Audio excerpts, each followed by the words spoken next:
AJ Styles very well could be retiring at Royal Rumble in Riyadh, Saudi Arabia. We're going to talk about WWE Raw. We're going to do a breakdown of the show, plus some other professional wrestling news all around the world today.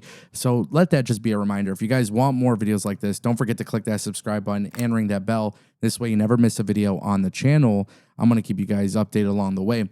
But first things first, let's talk about AJ Styles, because we have this promo on WWE Raw. Gunther, AJ Styles, they're talking in the ring. And this is one of the most fascinating segments you can have, because AJ and Gunther is low-key a sleeper storyline. And what I mean by that is that this storyline is pretty damn good, and I think people are sleeping on it. So Gunther confronts AJ Styles. AJ wants a rematch. Really good promo, by the way. He points out to the fact that Gunther actually tapped out like a little, and then obviously that led to a great reaction from the fans in Ireland. Side note, amazing crowd on today's episode. But AJ Styles does this promo back and forth, and Gunther actually shuts him down. He says no. And when Gunther shuts him down, this is where things get even more crazy, because Gunther proposes that AJ puts his career on the line. Now you got to keep in mind, Gunther's biggest reason for turning this down is because he wants to go into the Royal Rumble and win the Royal Rumble. So the only way that this could actually be worth it to him is if he decides AJ puts his career on the line. And this is where things get even more chaotic, because AJ Styles has publicly mentioned that 2026 will be his last run. This is his last year. He's done in 2026. He said he is retiring in 2026. So in WWE Raw, we actually see Adam Pearce and AJ Styles in a segment a little bit later on. And Adam Pearce says, AJ, you don't have to retire. Like, you don't have to do this. You don't have to accept it.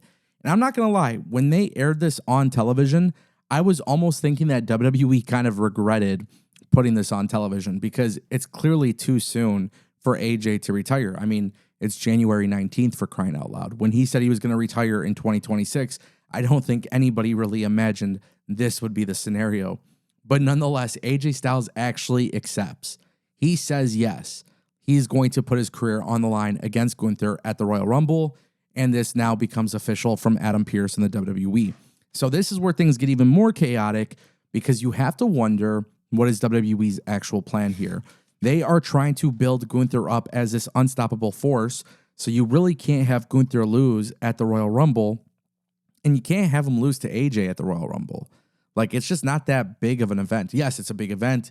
Yes, it's in Saudi Arabia. And yes, it will have a ton of people watching. But it just feels like it's anticlimactic to end the career of AJ Styles at the Royal Rumble. Like, you could do it at WrestleMania, you could do it at SummerSlam, you could do a Saturday night's main event dedicated to him.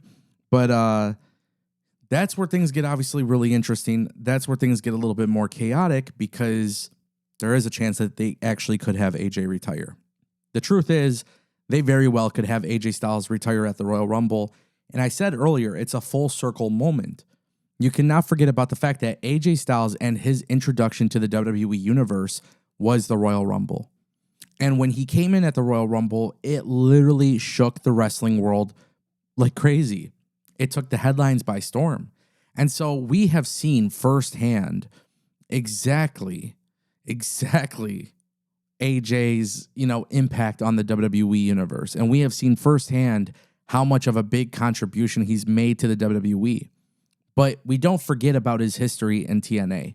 And that also makes me wonder, is there a chance that AJ Styles could retire at WrestleMania or the Royal Rumble, and then after his WWE retirement, he would actually go on to have one more match in TNA? I feel like that would be kind of ass backwards. I think WWE would have to have AJ Styles retire, have a match in TNA first, then retire in WWE. So it doesn't really make sense, currently speaking, for this to play out that way.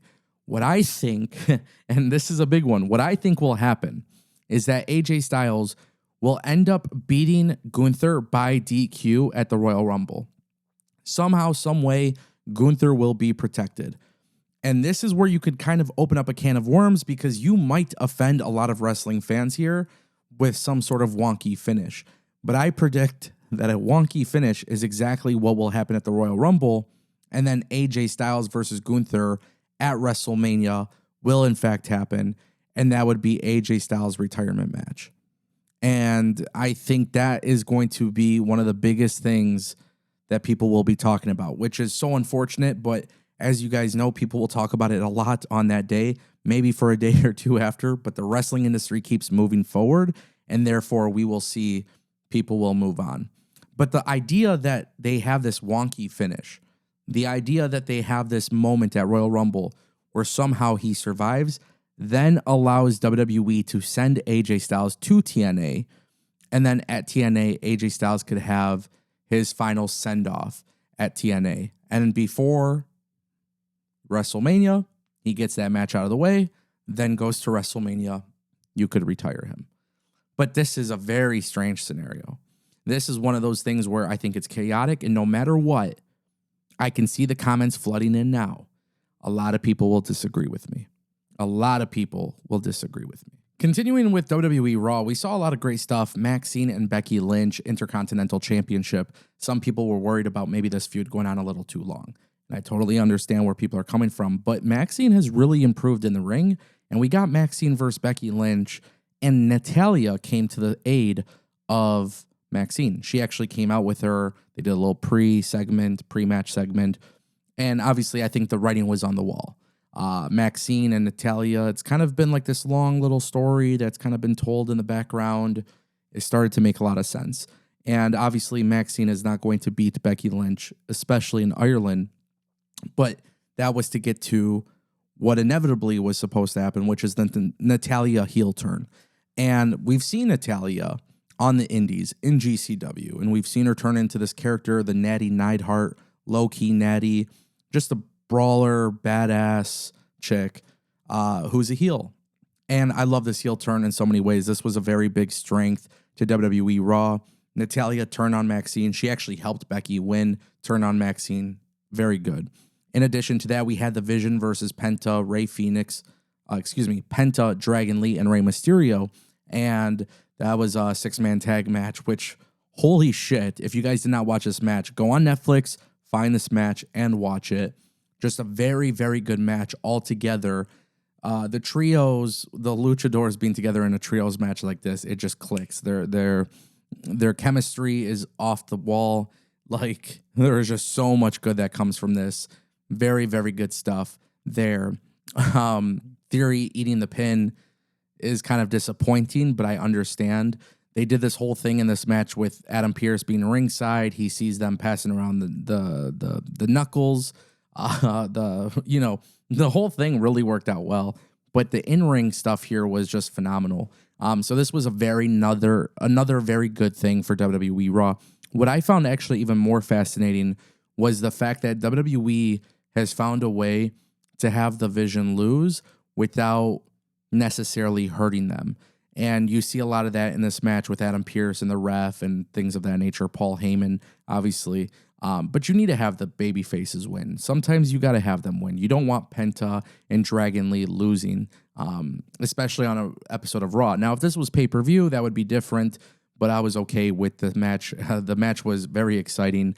Logan Paul also coming in very, very well. He just seems to really understand what to do, which has been great to watch. So that was another strength to Raw. There was some stuff with the women's division. I'm not going to waste your guys' time talking about it. Obviously, Rhea Ripley, Raquel Rodriguez is something that they could potentially be working on. Liv Morgan and Roxanne, they're building some stuff there with the women's division that I'm actually a fan of. And I'm a really big fan of the progression that they're making with Raquel Rodriguez, which I appreciate because we want to see more faces being introduced into the show in a more prominent role. And it sounds like that's exactly what's happening with Raquel. But I don't want to talk too much into that. I thought that was very good. And for me, one of the big things that I really, really need to talk about is Javon Evans. Javon Evans injured midway into his match with El Grande Americano. So we need to acknowledge that. We don't know how long he's going to be off of television. We know that he's going to be off television. He was rubbing his shoulder. Some sort of injury happened. The ref called for the match, and he was walked to the back. So that was one of the things I did not like about Raw. Naturally speaking, I don't like seeing injuries. I don't like seeing people get hurt. I don't like when these people got to take time off, especially when one of the biggest issues that I've personally had with Raw has kind of been like, you need to introduce talent from NXT. Now we're getting it, and then there's an injury. There seems to be some sort of injury bug. I'm not a fan of it. Obviously, if you are, you're a clown. But I feel like this was one of those things where, damn, I did not want to see that. So Javon Evans got hurt. That match got called off. Again, very solid episode. But my favorite thing from this episode is CM Punk versus Finn Balor. And I got to be honest, I knew WWE was not going to give the belt to Finn Balor. But my God, during this match, there was a couple times where I think they had me convinced Finn Balor is walking out with the belt. And that's such a good thing, you know? Finn Balor had his old NXT music. The reaction was incredible. The fans were off the charts. And Finn Balor almost getting those near pinfalls, like insane, to the point where CM Punk gets booed. And he knew what he was doing. And it's not that people are booing CM Punk because they don't like CM Punk. They're booing CM Punk because they really are behind their hometown man, which is Finn Balor. Finn Balor almost wins. There's a couple times where he almost wins. CM Punk actually ends up winning. But it was really nice to close out the night. He helped Finn Balor get up. He gave him a hug. He raised his arm. A lot of praise, a lot of respect. By the time CM Punk's music hit, Finn Balor cleared the ring. Everybody is now chanting for CM Punk, which is important, right? That's your babyface, and you want that kind of reaction. So the fans were very good at understanding why they were booing CM Punk, even though they don't really have an issue with CM Punk. But overall, a fantastic episode of WWE Raw. I feel like SmackDown has just been really good since introducing the 3-hour episodes. NXT is always consistent. AEW and TNA have been pretty consistent. But I feel like Raw has kind of been up and down. And these last few weeks, I feel like Raw is starting to get back on track. So I appreciate that. I did put a poll on the channel. So if you guys did not vote in that poll, I can't vote in that poll. But if you guys want to vote in that poll, I highly recommend that you guys do it. There it is right there. What did you think of WWE Raw? We just put it out within 30 minutes. So people seem to be pretty happy about it. I totally understand it. I'm very happy about it. I want WWE to keep putting the emphasis on the stories and the wrestling, because when they put an emphasis on both, the show is actually really good. Now, I want to bring a huge update to the Trey Miguel AEW release situation, because this has been a massive headline today in professional wrestling, and I think we finally have some real answers. Now, Dave Meltzer, Brian Alvarez, they came out, they reported that the decision did not come from Tony Khan, and it came from somebody way up. We talked about that in our previous video, but Trey Miguel came out with a tweet, and he says, "I've made a lot of mistakes in my time. I've always apologized and did my best to put a better foot forward after. I don't preach hate, and I don't take any pride in being hateful. I'm a man of faith. I believe in forgiveness and only ever preach that. I am a different man today."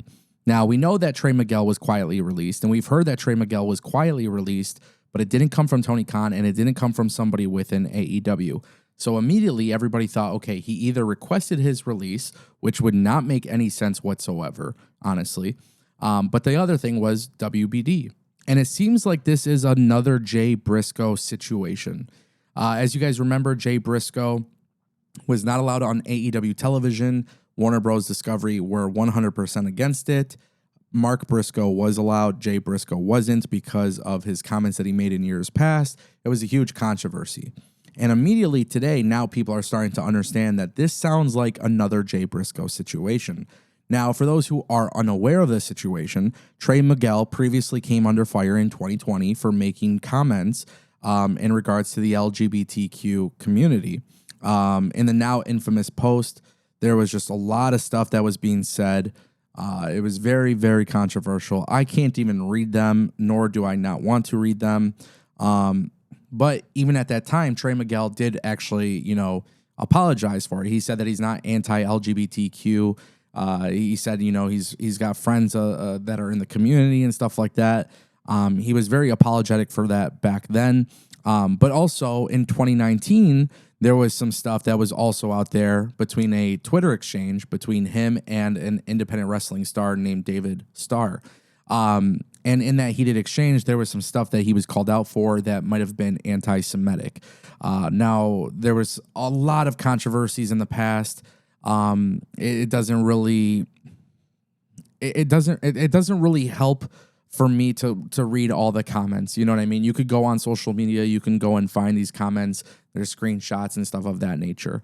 But that kind of appears to be what we're looking at here. It sounds like this is probably the likely scenario as to why Tony Khan didn't make the firing, why AEW didn't make the firing, on their own end, but it probably came from somebody above Tony Khan. And as I said in previous content, the only person who's really above Tony Khan is his father or Warner Bros. Discovery. And you got to keep your TV partners happy. So how did that really become relevant, right? Like, I don't know. Did somebody tip off WBD? I don't know. But he's not in AEW, and it sounds like he's probably not going to be in AEW. And we know that he's taking a break from professional wrestling, but you kind of have to wonder, what does this mean for TNA? Because TNA was able to use Trey Miguel, and TNA was able to use Trey Miguel because TNA's parent company, Anthem, owned Access TV. Now it's a little bit different because they have to answer to AMC Network. How does AMC Network now feel about Trey Miguel? Is there a chance that, like, did he blow the bridge? Like, did he ruin his relationship with TNA now because he went to AEW and now he's released from AEW? A lot of people are wondering if that's the situation here. Did he maybe burn a bridge? And I think it's such a tough situation, man. I think everybody, I think people should be given a second chance. And if they're genuinely sorry for what they've done or what they've said, I think there has to be a little bit of an opportunity or a path to forgiveness. I don't know why that doesn't really apply here. But Trey Miguel clearly has been apologetic for this several times. And it just sounds like this is one of those scenarios where WBD is going to do what they want. And whatever it may be for Tony Khan, he's got to protect that business relationship as well. So, you do have a boss, and Tony Khan does have a boss. And that's kind of where I'm getting at with this. So that appears to be the reason why Trey Miguel is not going to be on AEW. Now we should turn our attention to a new TNA signing. We've found out Daria Ray, a.k.a. Sonya Deville. She joined the company. We saw her on TNA on AMC. A lot of people were wondering, what is TNA's strategy now for contracts? What are they going to be doing? How many people are they going to be signing? How much money are they going to be offering? Well, it sounds like she's going to be there for at least 6 months. During an appearance on Busted Open Radio, Daria Ray, a.k.a. Sonya Deville, actually talked about her contractual agreement with TNA. She says that she signed a 6-month deal. She plans on seeing it through. She says she's having a lot of fun. Things are going great so far. And it sounds like she would like to probably extend her contract.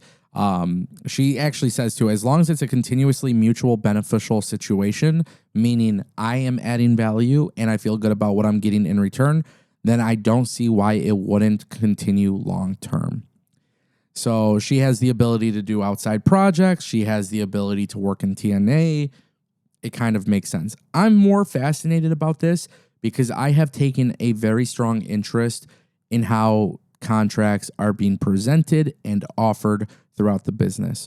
WWE and AEW typically offer 3 to 5 year contracts. TNA typically will do per appearance deals, and for some talent, you'll see them get 6 months, maybe 3 months, or maybe a year. You don't really hear of too many multi-year deals in TNA. And so with Daria Ray, this is an interesting scenario because this could potentially work out in TNA's favor, where the first 6 months go well, and then they're like, "Hey, we're gonna re-sign you." But how do they go about it? What kind of extension do they do? That's going to be a very interesting talking point. I think with TNA and their contracts and everything they're doing with AMC right now, I would like to see a scenario where TNA really does do more multi-year deals, because you are running the risk of losing talent to WWE, losing talent to AEW. That's not good. And that's not going to get better if you're not locking down talent. So we've seen some talent re-sign with the company. We know that the Feast or Fired match is going to be happening soon. So we'll see who else actually leaves the company. But with these new signings, there definitely is a lot of curiosity as to whether or not these deals are long-term. I'm glad to know that it's not like a, hey, just show up and we'll pay you type of thing. Because I think you got to have a little bit of security there. You got to protect your investment. You don't want to sign Daria Ray, and then next thing you know, she goes on to do something else with like NWA or something like that.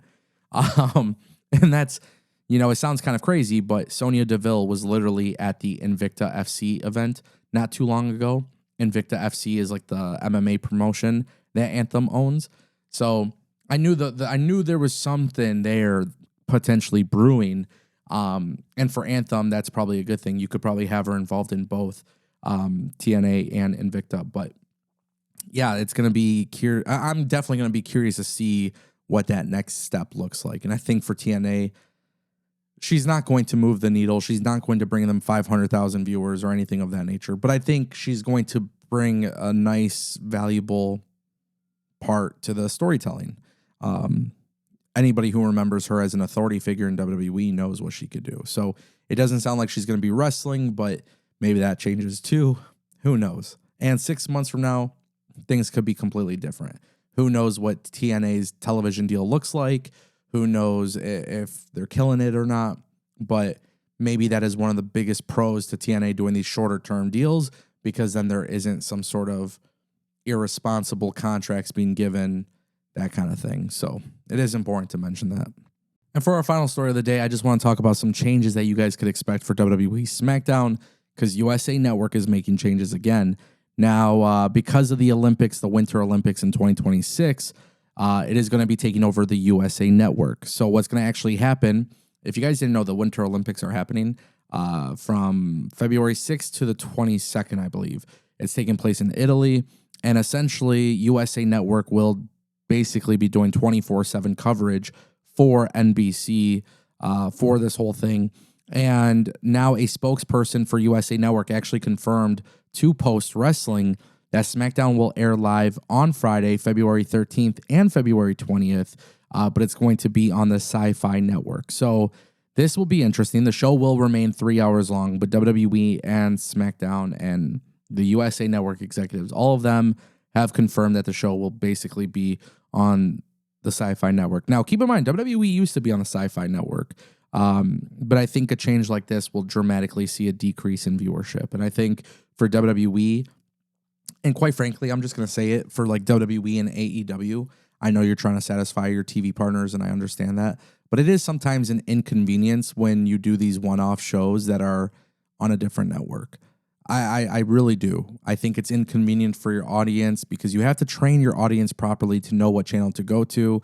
I know some people don't think it's a big deal, but it is an inconvenience, especially if you're somebody who doesn't have that channel. Now, I don't know what all the cable packages are today. I can't talk about that. I don't know. But there's a million of them, and there's a million services and a million different packages for each service. So is USA Network and Sci-Fi typically on the same cable package? I don't know. But it would really suck if you're paying for a cable provider and you get USA Network, but then you don't get the Sci-Fi channel, right?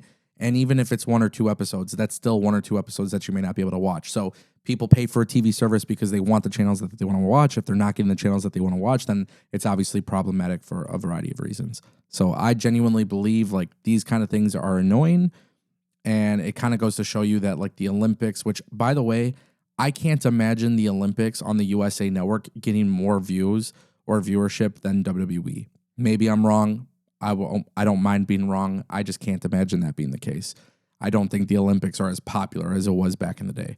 So because of that, and by the way, these are the Winter Olympics, so I still don't think it's going to be as popular as it is back in the day. So I don't know why that necessarily takes precedence over SmackDown or whatever, but I feel like AEW and WWE are always catering to their TV partners, which I understand why, but sometimes it's just flat out annoying. So it is what it is. Obviously, we'll see what happens, but these changes are happening to SmackDown, and of course, it's important for you guys to know. As always, though, make sure you do, guys, click that subscribe button because I'm going to keep you guys updated on everything big, small, everything in between. Thank you for watching.